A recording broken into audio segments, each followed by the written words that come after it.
আজকে আমাদের মাননীয় প্রধানমন্ত্রীর নির্দেশনায় আমরা এনএসসি থেকে আমরা সরকারের পক্ষ থেকে মারিয়ার পাশে দাঁড়িয়েছি এবং মারিয়া যাতে ভবিষ্যতে তার যে লক্ষ্য,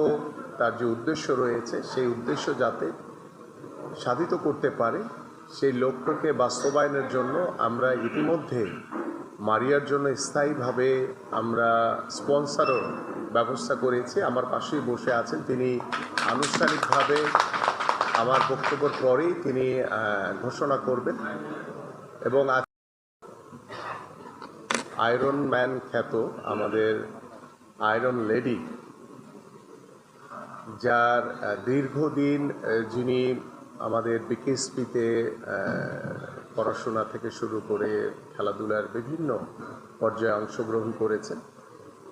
আজকে আমাদের মাননীয় প্রধানমন্ত্রীর নির্দেশনায় আমরা এনএসসি থেকে আমরা সরকারের পক্ষ থেকে মারিয়ার পাশে দাঁড়িয়েছি এবং মারিয়া যাতে ভবিষ্যতে তার যে লক্ষ্য, তার যে উদ্দেশ্য রয়েছে, সেই উদ্দেশ্য যাতে সাধিত করতে পারে, সেই লক্ষ্যকে বাস্তবায়নের জন্য আমরা ইতিমধ্যে মারিয়ার জন্য স্থায়ীভাবে আমরা স্পন্সরও ব্যবস্থা করেছি। আমার পাশেই বসে আছেন, তিনি আনুষ্ঠানিকভাবে আমার বক্তব্যের পরেই তিনি ঘোষণা করবেন। এবং